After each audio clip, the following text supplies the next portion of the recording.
In this week's video, we'll review the latest charts to help us answer the question, is the stock market starting to form a bottom? The entire video is being recorded Friday evening at 9 p.m., so we will be moving very quickly. NASDAQ Composite as of the close on Thursday, June 23rd. 2 quick points. Price on the right side of your screen near 2 areas of potential resistance, and there's some relative outperformance in the NASDAQ relative to the S&P 500 here that's telling us to pay attention. If we fast forward to the close on Friday, June 24th, relative new high, NASDAQ divided by the S&P 500 down here.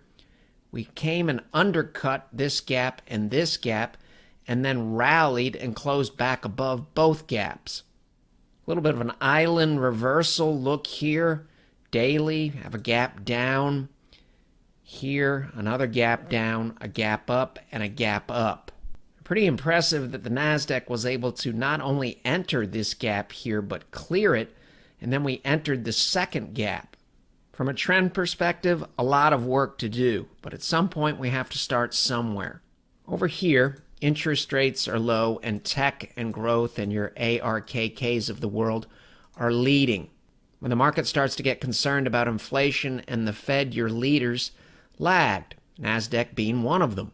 Thus, it's noteworthy on Thursday when we see this relative performance, because it's not unusual for your bear market leaders to potentially bottom first. Sometimes the first step is just outperformance. So since the NASDAQ's one of the leaders on the way down, this is a good reference point.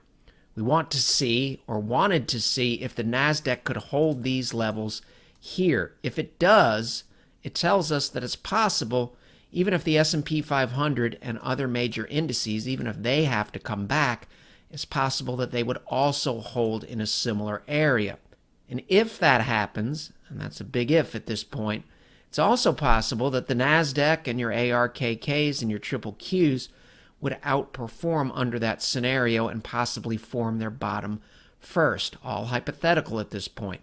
Conversely, if the NASDAQ gives up this level and can't hold this November 2020 cluster, then it potentially opens the door to the COVID peak. And that would also tell us to be more concerned about the other indices, the S&P 500, NYSE, etc., also failing to hold this area. If we zoom in a little bit, this is the area that we were watching Thursday. We really wanted to see, so this is as of Thursday's close, could the NASDAQ recapture this gap here? And could we possibly get out to the other side here? Impressively, the NASDAQ was able to do both. This is as of the close on Friday, June 24th. It's a breadth indicator. NASDAQ 100 stocks greater than their 150-day moving average. Very fast-moving indicator. We've had a lot of false starts in terms of short-term breadth thrusts. Thus, we're looking at the 10-day moving average in blue for the indicator. Moral of the story, we're oversold in a very rare way. Typically, markets bottom when you get down in this general area. In fact, there's 10 lows shown on your screen here. There's only one that undercut the 10-day moving average in the present day. That's the 2008 case. There's really 2 cases where there was significantly more pain in terms of the stock market, 2002 and 2009.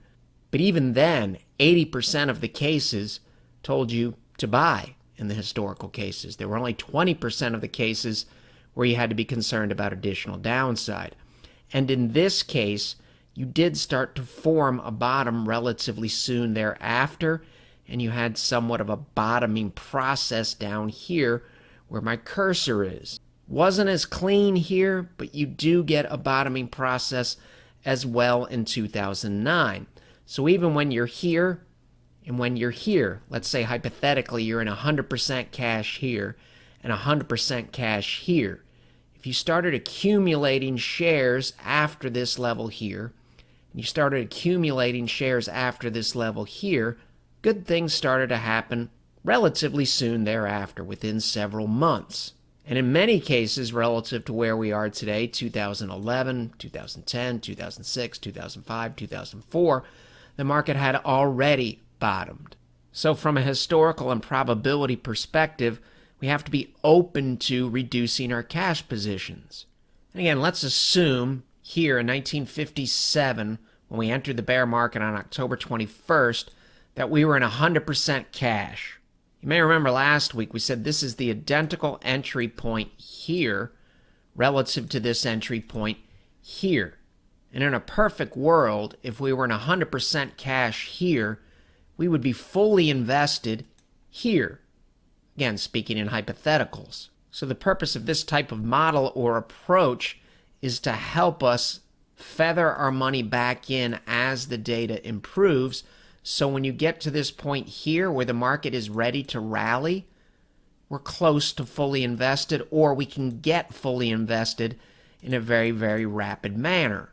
However, if you start to accumulate here in real time, you don't know if the low is in. And thus, when you accumulate, you're using a measured approach. If you see what you want to see and things are improving, you continue to accumulate with the goal of getting close to fully invested here or fully invested here. And conversely, if you put some money to work and you don't see what you want to see, you slow down. And if need be, you stop. So we look at the 1973 case, we can make an argument that the present day looks somewhat similar to this point here. You can see we have a lot of white space between the moving averages. They're separated. This is an extended trend. Blue is far away from teal. Blue here far away from teal. So this is one of the first steps in this new model that we built. When you see this type of look, the probability of this extended bearish trend rallying in some shape, form, or fashion starts to increase. And this is the S&P 500 here during the session on Friday, June 24th, when it was up roughly 87 points. So our base case right now is we're trying to implement, we're in the early stages of implementing an accumulation strategy. It's the NASDAQ weekly as of the close on June 24th. This is that 200-week moving average. We often say it's a bull-bear demarcation line. Typically, your secular or long-term bull markets make a stand near the 200-week, or if they drop below the 200-week, they don't spend much time below. So you can see this week, it looks like we're trying to make a stand at an upward sloping 200-week moving average. However, can't assume anything. We can't assume that this is going to happen. We have relatively weak momentum down here, and in similar cases, when PPO was that weak, PPO very similar to MACD, it's just a little bit better for making comparisons over longer periods of time. In this case, we did bounce near an upward sloping 200-week, but then we failed, so no assumptions either way. So far, so good. We're trying to make a stand at a very logical area, and thus far, a pretty impressive stand. Similar concepts here with the NASDAQ 100 or the triple Qs in the ETF world. Could call this an overshoot or a false breakdown look. It looks like we failed at this gap and at this gap and at that November 2020 area of possible support. Now we've reversed sharply and we're back into that area and back above both gaps. NDX also made a higher high down here and hasn't been improving relative to the S&P 500. Also made a very impressive weekly stand. This is a gap down here. The following week, this week, strong buying conviction, and we closed that gap and made a stand above the 200-week moving average. So remember back here, we had a couple of reference points. The November 2020 cluster, this gap, and then the COVID peak is also a good reference point relative to some things that have happened on other charts. It's a little cleaner with the S&P 500 because those levels are in close proximity. So this would be similar to the gap up area on a daily chart in November of 2020, and this would be similar to the gap up area on a daily chart in September of 2020. You can see that's basically the exact same level of the COVID high in this gap down here. Also have that upward sloping 200-week moving average in close proximity, telling us, given the declines that we have experienced already from point A to point B, and relative to history, if we continue to see things improve, this could act as possible support if we decline further, and this area could act as possible support if we decline further. So on this type of chart, you might be up here and you might come down and start to move sideways and consolidate, hypothetically. It's a spreadsheet that we have in our market model bag of tricks. Opened up this spreadsheet over the weekend with this type of thinking. Decline in the present day, the maximum peak to trough decline in the present day, would put us right around here. We dropped roughly 24% in the current year. These are the largest S&P 500 drawdowns, larger than 10%, going back to 1950. And as you can see, when you get into this 24% area, out of the largest declines going back to 1950, only 25% of them saw additional drawdowns relative to where we are now. So thinking in isolation, you can make an argument there's a 75% historical probability that we're very, very close to bottoming, or in many of the cases, the additional pain might not be that difficult. And given the fact that we're rarely oversold and we have potential support in relatively close proximity, some type of accumulation strategy makes sense here. This would be the equivalent of that November cluster, and this is an area here. The NASDAQ's already been down to this level. So this is a weekly chart as of Thursday's close, and you can see here we have the big, huge gap down that we labeled before Friday's session. And typically the way things have worked on this decline probably would have popped back up into this gap and then failed. Well, that's not what happened, or at least thus far. This is the weekly bar here at the end of the week. We had a big gain, and you can see we finished right near the weekly high, and instead of going up into this gap thus far and being rejected, we've held that gap nicely.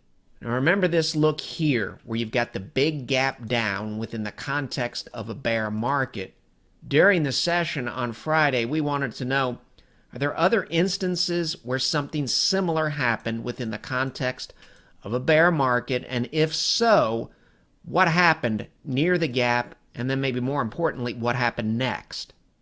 After doing a quick scan of all the bear markets going back to 1950, 3 similar cases popped up. You can see we have several gaps down here in 1957, but this would be the most similar. Why?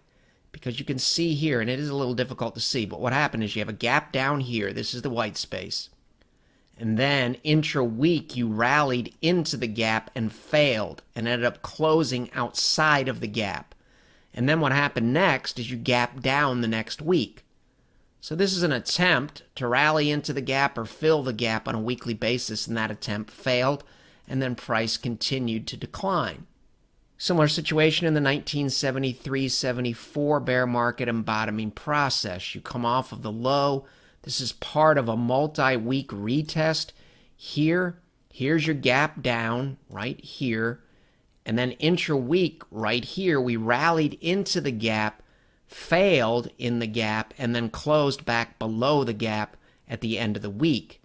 And then we fell for 2 more weeks and really consolidated for 2 more and then started to rise again.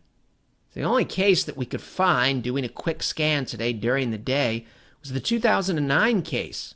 Here you get a gap down. This is the last week of the entire 2007 to 2009 bear market. You can see we close here in the lower half of the range in the prior week, and then the next week we rally into the gap and close above the gap and near the weekly high. So this down here is as of Thursday's close, the weekly chart. If we look at the same chart as of Friday's close, out of the 3 cases, the one that we're most similar to is this. This bar last week looks very, very similar to this bar. And this bar here is similar to this bar here. In fact, in both cases, you make it into this bar here, and we're into this bar here at the close. Doesn't predict anything. It just tells us a little bit about human behavior over the past couple of weeks. A big fear gap down, a reversal, and we were able to close near the weekly high.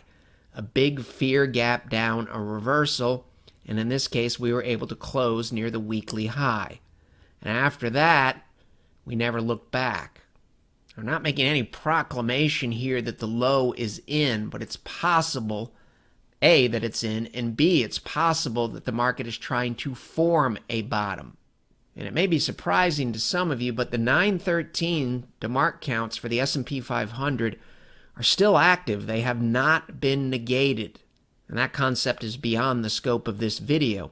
Also noteworthy, the last 913 for the combo count. So we had a 913 combo and sequential on the daily S&P 500 chart. They're still active as we speak today. On the futures, we only had a 9 and 13 on the sequential, and we needed to drop again to get the 13 on the combo count on the daily chart of the S&P 500 futures. Well, last week we got that 13. So now all four standard counts for the S&P 500 and the futures are in place. Doesn't mean they're going to remain in place, but they have not been negated. Simply telling us to keep an open mind about the market finding a bottom or starting to at least consolidate in an attempt to form a bottom. So when we're originally putting the video together for this week, the concept, because we really don't have anything here. Here's the S&P 500's chart as of Thursday's close. These are really tepid, somewhat hesitant, boring-looking candles here. We're clearly in a downtrend. We know the market probably going to make a run at this gap and or this gap. But again, the MO has been to get into these gaps and fail soon thereafter. And that still may happen. So really, during the week this week, you're thinking from a historical perspective, as soon as we start to see some turn in the weight of the evidence, history says we should be trying to reduce our cash position as soon as possible. Has to be supported by facts, though. We really don't have much here on Thursday. Fast forward to Friday, that's a pretty impressive look there. We blew right through the gap, gapped up again. It's one day. One day absolutely positively does not make a trend, but it does look like daily momentum is trying to turn up down here, similar to this look here. And at least from a short-term perspective, you rallied for a few more sessions before this rally failed. So really didn't have anything here, and we'll cover some things that we do have in hand now as of Friday. This is data from a tweet from Bespoke. Here's the Twitter handle. Very, very large quarterly drawdowns. Very, very large first half drawdowns. 2022 similar to these dates here and these dates here. Thus, it might be helpful to know, how did the S&P 500 perform walking forward from these similar dates? And of course, there's some overlap here if you read the signals. And it makes common sense, by the way. After huge drawdowns, you would expect at some point the market to right itself. 100% of the cases, the market was higher 6 months later, 9 months later, and 1 year later, which aligns with the concepts we discussed here, aligns with the concepts that we discussed here, and aligns with considering an accumulation strategy if we see what we want to see. Tracking to be similar to these dates and tracking to be similar to these first halves of the year. Not only were the returns good, but maybe more importantly, the average and median drawdown, walking forward from quarter end, relatively muted. And this type of number, negative 5.77% or negative 2.3%, aligns with the concept of trying to accumulate if the market does what we want it to do. In a perfect world, really in the last 5 to 7 to 10% of a decline, you would start to accumulate so you can capture the majority of the gains once the market is ready to rally. Finding a low and being ready to rally are two different things. In this case, it took 1, 2, 3, 4 months, really. You can make an argument 5 months, because price is basically at the same point here as it is back here. But your risk-reward profile is much, much better in here than it is in here. A fair question might be, with data like this and data like this, why don't we just push all of our chips to the center of the table? Because the trends are still extremely weak. We don't want to make any assumptions that things are going to improve. We've seen some improvement, and hence our allocations have been adjusted in some way. If we use one of the closing prices from this week, we can estimate what a 2022 chart might look like relative to these historical drawdowns. And that too tells us it's possible that the market could make a stand between current levels, the area down here where the NASDAQ has already visited, the area down here where the NASDAQ has already visited, and the pre-COVID peak here. So you can make an argument that this is possible support, and all of these lines in here match up with the historical drawdowns related to this data over here and here. This is the average and this is the median return 1 year later. This is your potential max drawdown looking out a year. This type of data is saying we have to be ready to move very, very quickly if we continue to see observable improvement. And that falls into the to be determined category. Given this data here and these average and median drawdowns that we covered last week, that's the additional drawdown after the 20% decline to hit the definition of a bear market. All of that tells us to move with a measured pace. But visually, you can see it's possible that your accumulation strategy could occur in these areas here, even if the market continues to be weak. And odds are, it probably will continue to be weak. But it's also possible that it's starting to form or starting the bottoming process. Similar concepts here, Dow Jones Composite. Here's your areas over here of potential support. It's really not that far away from where price is today. You can envision potentially the market coming down into these areas and potentially starting to consolidate and form a low. It's all hypothetical. Part of the game plan here is these are your leaders. If we can hold these levels, then the accumulation strategy is intact. If we start to lose these levels, all bets are off and you cease and desist. Dow Jones Composite with that 200-week moving average, you can see the long-term bulls have a tendency to stay above it or right themselves relatively quickly. There's momentum at the bottom. You can see if you pause your video player, there are cases where the market makes a stand at a similar level. If we drop much further from a momentum perspective, it starts to get concerning. Dow Jones Composite Weekly, June 23rd, which is Thursday. Not a lot to get excited about here in terms of the weekly bar. We also know it's possible, hypothetically, that we could backtrack to these levels here. If we fast forward to Friday's session, this looks a lot more encouraging in terms of risk appetite. And even if we backtrack, potential support here, 200 week, potential support here, and potential support here. If you don't hold that, as always, we learn something either way. Very, very similar concepts with the Dow Jones Industrial. This is where we are on June 23rd. Here's your similar levels. This is your November 2020 cluster over here. It's in basically the same place as the drop here at the COVID peak. So all of this represents potential support that's not that far below.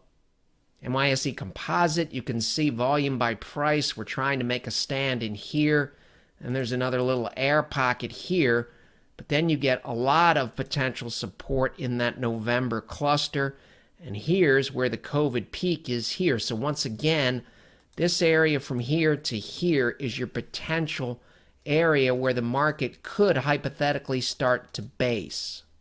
Trying to make a stand here. This is a convincing weekly candle at the 200-week moving average. And even if we dip below, potential support and potential support relatively close by. And in the context of stock market history from this perspective, the rare oversold condition and drawdown history going back to 1950, seems prudent to begin implementing that accumulation strategy again, as long as we see what we want to see. We've seen very little at this point, but we have seen something, and things do look better than they did even just one trading day ago. This is one of the things that told us to keep an open mind heading into Friday's session. One of your weakest positions, ARKK, moving sideways down here for several weeks. This is as of the close on Thursday. Also, trying to make a stand here on Thursday near this relatively important gap. And if you check Friday's session, closed above that gap. A lot of work to do here, but possibly some type of double bottom trying to be put in place. This is leveraged loans here. You can make an argument this is a bullish divergence as of Thursday's close relative to the S&P 500 down here. It's a small piece of the way to the evidence. We'll make this one quick. Corporate bond index. Here's your gap here. This is a weekly gap down. We also closed back into the gap and near the weekly high as of the close on the 23rd, and we finished the week up 0.53%. Still a lot of work to do here, but this is a baby step in the right direction. You can pause your video player here. Moral of the story. Fed's number one priority is inflation until something changes. That's something that we have to keep in mind even if economic data gets weak. It's another reason to move at a measured pace. Fed is not going to step up and try to bail us out of a recession immediately if inflation is still a problem. In the average decline, looking back roughly 100 years in a recessionary bear market, roughly 41%, you'd come all the way down here. These are charts that we put together on Thursday. They're all dated as of the close on Thursday, June 23rd. All of them represent potential positives. Interest rates, oil. Talked about that relative performance in some of our dogs. QQQ relative to XLE as of Thursday's close, and ARKK relative to SPY as of Thursday's close. It consolidated and then made a short-term new high on Thursday. And of course, generally, good things happened in risk assets on Friday. Very, very early here. This is clearly still in an uptrend, and this is clearly still in an uptrend. These bullet points were put together from the perspective that it was possible that we might avoid a recession. Now it's possible that things are improving because the market is concerned about a recession. But still, if interest rates are coming down, that's good from a longer-term perspective. And if commodity prices come down, that's good relative to the markets and the economy. So some improvement on these points. Some things still a problem. If you look at all of the charts and everything we've talked about, you can make an argument the market is shifting from concerns about inflation to concerns about a recession or a significant slowdown in earnings and growth. And you can see how ultimately that might lead several weeks or months down the road to the Fed eventually pivoting. Wall Street Journal from Goldman Sachs, going back to 1950, the S&P 500 has sold off at least 15% on 17 occasions. On 11 of those 17 occasions, the stock market managed to bottom out only around the time the Fed shifted toward loosening monetary policy again. Now, given what we know today, the odds of the Fed shifting or lowering rates over the next few days or weeks is almost zero.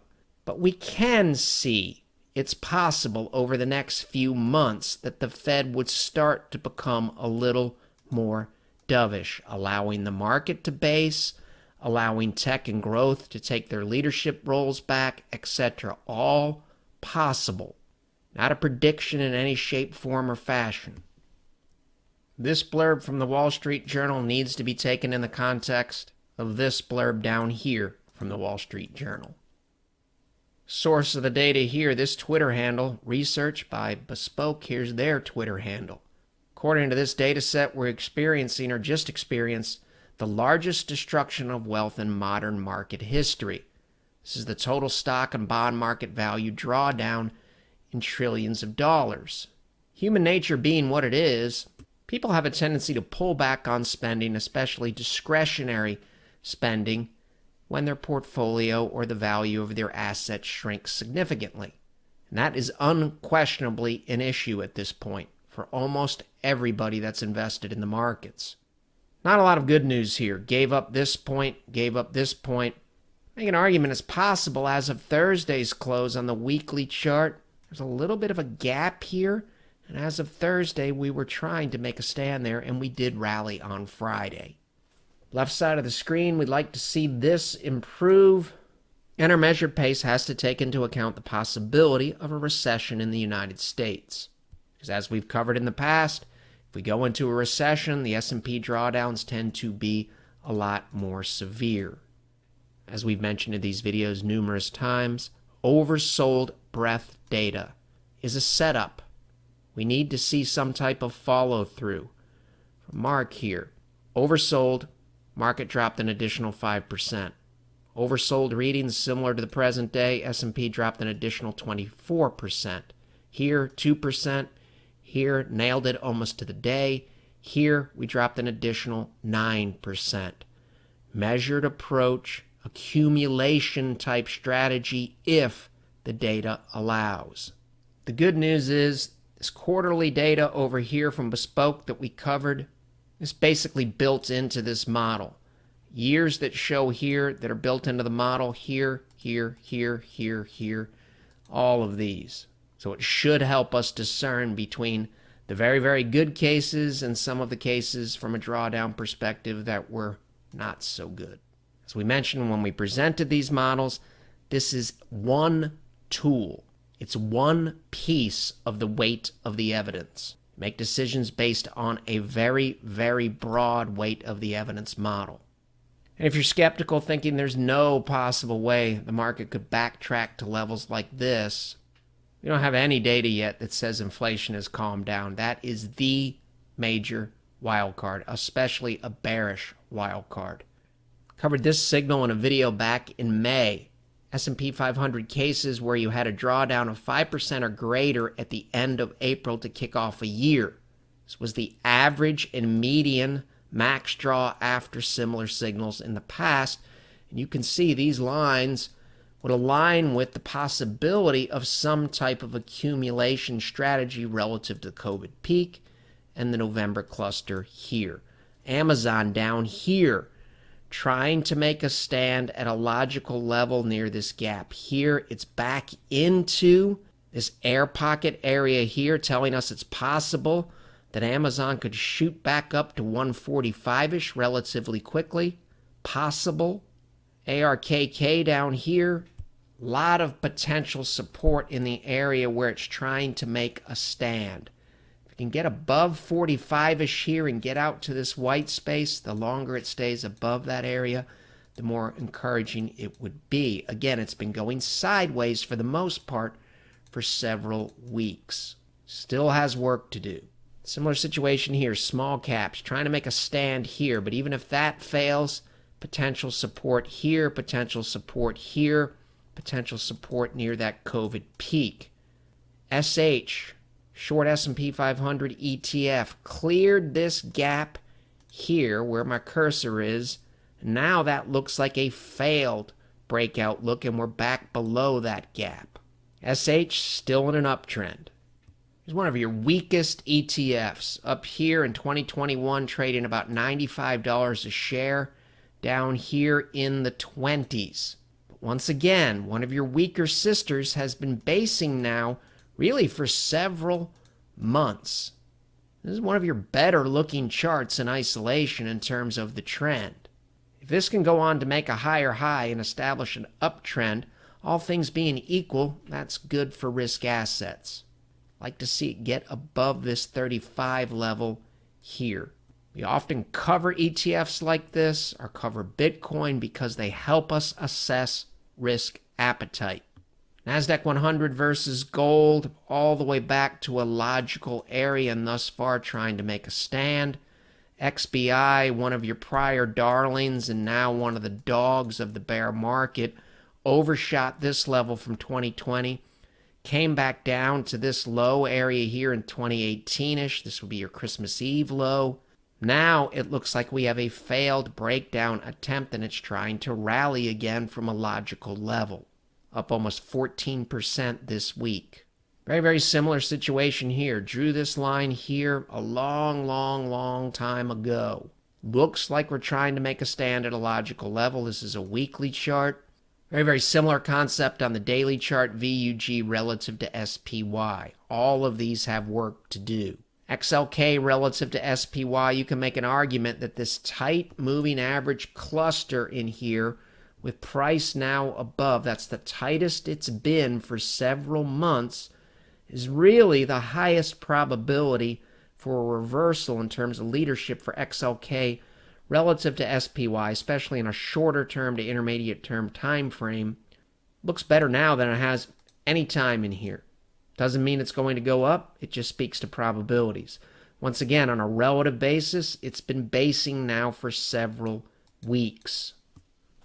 To summarize, the history of large market drawdowns going back to 1950 tells us in isolation, back of the envelope probability calculation, there's about a 75% probability that the market should bottom relatively soon, and about a 25% probability that there's more pain ahead.